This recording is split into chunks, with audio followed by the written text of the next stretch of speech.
السلام علیکم ورحمۃ اللہ وبرکاتہ۔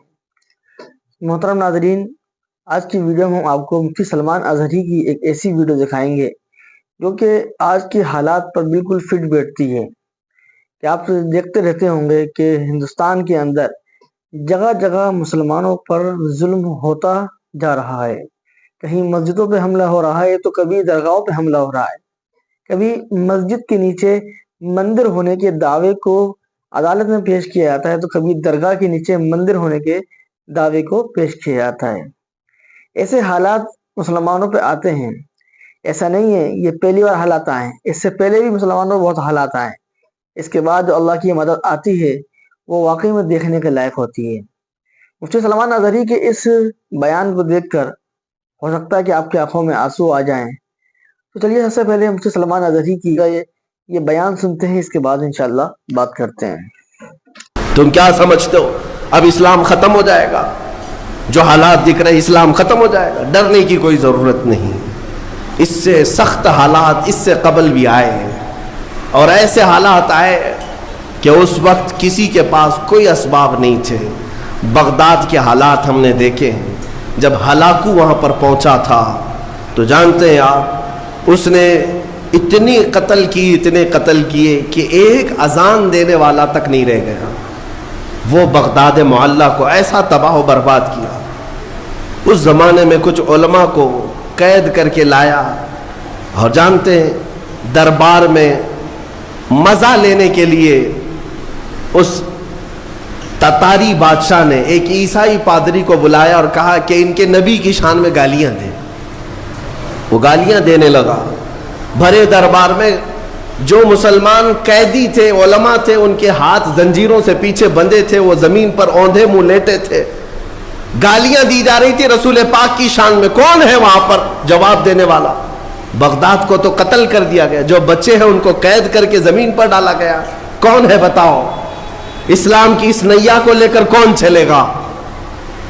ان ظالموں کی ہرزہ سرائی کے خلاف کون بولے گا؟ کوئی نہیں تھا، میدان میں کوئی تھا ہی نہیں۔ لیکن رب ذوالجلال کے فیصلے الگ ہیں۔ اس دربار میں اسی بادشاہ کا پالا ہوا ایک کتا جو سونے کی زنجیر سے بندھا رہتا تھا، زنجیر توڑ کر کے آیا اور اس عیسائی پادری کے اوپر حملہ کیا، اور سارے لوگ حیرت میں رہ گئے۔ وہ کوئی پاگل کتا نہیں تھا، بادشاہ کا پالا ہوا تھا، ٹرینڈ تھا۔ حملہ کیا اور دم زدن میں اسے ختم کر دیا۔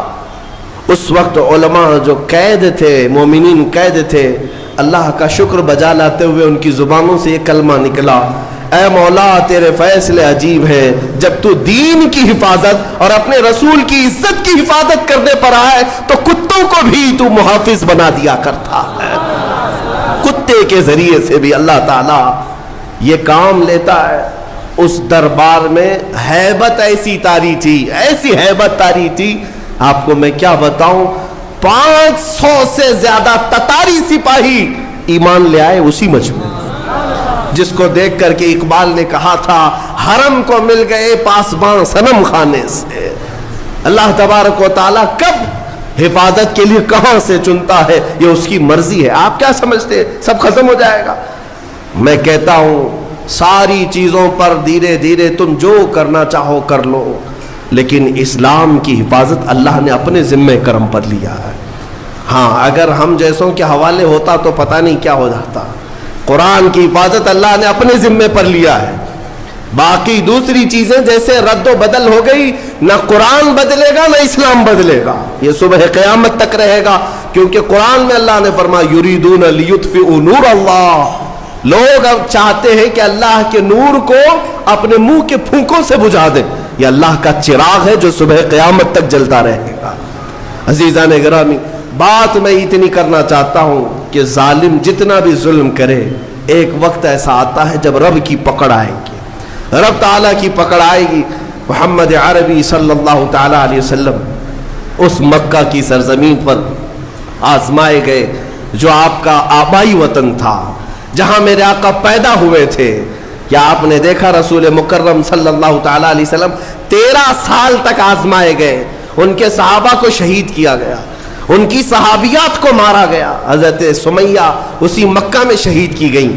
حضرت عمار بن یاسر، بلال حبشی، خبیب بن عدی، حضرت خباب بن الارت، یہ وہ لوگ ہیں جن کو پھانسیوں پر بھی چڑھائے، انگاروں پر لٹایا گیا، بہت ظلم دیا گیا۔ وہ وقت بھی آیا جب رسول پاک صلی اللہ تعالی علیہ وسلم مکہ چھوڑ کر چلے گئے، لیکن کیا سب ختم ہو گیا؟ مکہ چھوڑ کر کے مدینہ طیبہ چلے گئے، سب ختم ہو گیا؟ نہیں، ایک وقت ایسا بھی آیا کہ حضور پاک صلی اللہ تعالی علیہ وسلم اپنے 1400 صحابہ کے ساتھ عمرہ کے لیے آئے تو ان ظالموں نے عمرہ تک نہیں کرنے دیا۔ ساری دنیا کے لیے کعبہ کھلا رہتا تھا، لیکن رسول کے لیے کعبہ نہیں کھولا گیا، نہ ہی مکہ آنے کی اجازت دی گئی۔ یہ صلح حدیبیہ کا موقع تھا۔ میں اس کی تھوڑی سی ڈیٹیل آپ کو بتا دوں، حالات کب تبدیل ہوتے ہیں اندازہ بھی نہیں کر سکو گے۔ 1400 صحابہ تھے اور مکہ صرف 35 کلومیٹر باقی ہے، احرام کی حالت میں ہے سب صحابہ، عمرہ کرنے کے لیے آئے، ہتھیار لے کر نہیں آئے، لیکن عمرہ کرنے نہیں دے رہے مکہ والے، بیچ راستے میں روک کر کے زور زبردستی جنگ کرنے پر ابھار رہے ہیں۔ مکہ والوں کا غرور تھا لڑیں گے ہم، کیونکہ جنگ بدر بھی ہو چکی تھی، احد بھی ہو چکی تھی، خندق بھی ہو چکی تھی، اس میں کبھی ان کی جیت کبھی ان کی جیت، یہ سب چلتا رہا۔ اب مکہ والے یہ چاہتے تھے کہ ہمارے وطن کے قریب آئے ہیں، ہم جنگ کریں گے، لیکن میرے آقا صلی اللہ علیہ وسلم فیصلہ کیا کرتے ہیں؟ صحابہ سے کہتے ہیں میں جنگ نہیں چاہتا، میں صلح کرنا چاہتا ہوں، ہم احرام کی حالت میں ہیں، ہم عمرہ کرنے کی غرض سے آئے ہیں۔ تو جب حضور نے صلح کی بات کی تو ظالم جتنا دبانا چاہتے دباتے ہیں۔ ان کی عادت ہے کہ اگر تم صلح کے لیے آؤ گے تو جتنا دبانا چاہتے ہیں دبا لیں گے۔ حضور کے پاس آ کر ایسی ایسی شرطیں رکھی جس کو بظاہر دیکھا جائے تو ایسا لگتا ہے ایک طرفہ ہے سب۔ کہنے لگے کہ اگر ہمارے مکہ سے مدینے کوئی آئے گا تو آپ اس کو واپس کریں گے، اور مدینے سے کوئی مکہ آئے گا تو ہم واپس نہیں کریں گے، سائن کرو اس پر۔ اور کئی ایسی چیزیں تھی کہ اگلے سال آپ آئیں گے بغیر ہتھیار کے آئیں گے، اور ہم جس کو پرمیشن دیں گے وہی عمرہ کرے گا۔ یہ سب چیزوں پر حضور پاک صلی اللہ علیہ وسلم سے صلح کرائی جا رہی۔ حضرت علی لکھ رہے تھے صلح نامہ، ان ظالموں نے اس بات پر بھی اعتراض کیا، محمد رسول اللہ جو لکھا ہوا تھا، حضور نے یہ لکھوایا تھا محمد رسول اللہ اور قریش کے رئیسوں کے درمیان یہ صلح ہو رہی ہے، انہوں نے کہا ہم آپ کو اللہ کا رسول نہیں مانتے، یہ لفظ ہٹا دیجیے، صلح نامے سے یہ لفظ ہٹا دیجیے۔ میرے آقا صلی اللہ علیہ وسلم نے حضرت علی سے کہا علی یہ بھی مٹا دو، لوگوں کو تو ایسا لگ رہا ہے نا دب کر صلح ہو رہی ہے، دب کر۔ حضرت علی قلم نیچے رکھ دی اور کھڑے ہو گئے، کہا یا رسول اللہ مجھ سے یہ نہیں ہو سکے گا، مجھ سے یہ نہیں ہو سکے گا کہ اللہ کے رسول کا نام میں یہاں سے مٹا دوں۔ خود رسول پاک صلی اللہ علیہ وسلم نے اپنے ہاتھوں سے مٹایا اور کہا کہ لکھو محمد ابن عبداللہ، عبداللہ کے بیٹے محمد اور قریش کے درمیان یہ صلح ہے۔ بہرحال صلح ہو گئی۔ صحابہ کی بات میں بتاؤں، حضرت عمر اس معاملے میں اتنے جلال میں تھے، ایک ایک صحابی کو پکڑتے تھے اور کہتے تھے کیا ہم حق پر نہیں ہیں؟ حضور کے پاس آئے اور کہا ہم حق پر نہیں ہیں، کیوں ان ظالموں سے ان چوروں سے دب کر کے ہم صلح کریں؟ ہم 313 تھے ان کے چھکے اڑائے تھے، آج ہم 1400 کی تعداد میں ہیں، آپ حکم دیں ہم جنگ کریں گے۔ میرے آقا فرماتے ہیں عمر میری نگاہیں جو دیکھ رہی وہ تم نہیں دیکھ رہے، جنگ کی اجازت نہیں۔ حضرت عمر کو اس پر بھی صبر نہیں ہوا، پورے مجمع میں صحابہ کو جا جا کر کے ہلا رہے تھے۔ حضرت ابو بکر صدیق کے پاس آئے، انہیں پتا تھا حضرت ابو بکر صدیق کہیں گے تو حضور مان لیں گے۔ اس مجمع میں حضرت ابو بکر صدیق سے کہا ابو بکر دیکھو تو صحیح کیسے حالات آ گئے آج ہم پر، ان ظالموں ان کافروں کے درمیان ہم صلح کریں گے، اور حضور پاک صلی اللہ علیہ وسلم کیوں ہماری بات نہیں مان رہے؟ لیکن صدیق اکبر کے ایمان کا معاملہ ہی الگ تھا، انہوں نے یہ نہیں کہا ہاں عمر تم صحیح کہہ رہے ہو، بلکہ یوں کہا الزم غرضک یا عمر، اے عمر اپنی زبان سنبھال لو، تم جس کے بارے میں بات کر رہے ہو وہ اللہ کا رسول ہے، وہ اپنے پیٹ سے فیصلے نہیں کرتے، بلکہ وہ جو کرتے ہیں وہ وحی الہی سے کرتے ہیں۔ بہرحال صلح نامہ لکھا گیا، صحابہ احرام وہی کھول دیے اور چلے گئے، سر جھکائے گئے۔ آپ کو میں بتاؤں حالت ایسی تھی، یہ پہلا موقع تھا حضور پاک صلی اللہ علیہ وسلم باہر آئے، صحابہ سے کہا اپنے اپنے بال منڈا لو، عمرہ ہوا نہیں ہے لیکن بال حلق کر لو۔ ایک بار حضور نے فرمایا کوئی نہیں اٹھے، دوسری مرتبہ حضور نے پکار کر کہا سب اپنے اپنے بال منڈا لو، چلو مدینے چلنا ہے، کوئی نہیں اٹھے۔ تیسری مرتبہ حضور نے فرمایا کوئی نہیں اٹھے۔ نافرمانی کے لیے نہیں، صحابہ کے دل میں اس وقت تک یہ انتظار تھا کہ اللہ کا کوئی حکم آئے گا اور جنگ کی اجازت ہو جائے گی، انتظار میں تھے صحابہ، اٹھ نہیں رہے تھے۔ حضور پاک غمگین ہو کر اپنے خیمے میں آئے، ام سلمہ حضور کی زوجہ اس وقت ساتھ میں تھی۔ حضور پاک نے فرمایا میرے صحابہ نے آج تک ایسا نہیں کیا، آج میں نے 3 مرتبہ پکارا کوئی اٹھنے کو تیار نہیں۔ حضرت ام سلمہ کہتی یا رسول اللہ وہ بھی آپ کی محبت میں نہیں اٹھ رہے ہیں، یہ نہیں ہے کہ نافرمانی ہے بلکہ انہیں انتظار ہے شاید کوئی اور حکم آ جائے۔ اور پھر میں سمجھتا ہوں ام سلمہ رضی اللہ تعالیٰ عنہ کے بارے میں کہا گیا ہے سب سے زیادہ عقل والے مشورے عورتوں میں کسی کے تھے تو وہ ام سلمہ کے تھے۔ حضرت ام سلمہ نے کہا یا رسول اللہ آپ ان سے کیوں کہہ رہے ہیں کہ سر منڈا لو سر منڈا لو، یا رسول اللہ آپ اپنے خیمے سے باہر نکلیں، آپ اپنا سر منڈا لیں، اپنا سر حلق کر لیں۔ حضور پاک نے ان کی بات کو تسلیم کیا اور باہر آئے، جب اپنا سر حلق کر لیا تو سارے صحابہ سمجھ گئے اب اس کے بعد کوئی حکم بدلنے والا نہیں ہے، حضور نے کر دیا ہو گیا ختم، اب کوئی حکم بدلنے والا نہیں، سب حلق کر لیے۔ میں یہ بات اس لیے کہہ رہا ہوں کہ حالات ایسے بتاتے ہیں کہ ہمیں لگتا ہے کہ ہم دب گئے، ہم مر گئے، اب ہمارا کچھ نہیں ہونے والا ہے، لیکن نبوت کے اعجاز کو تم نہیں سمجھتے۔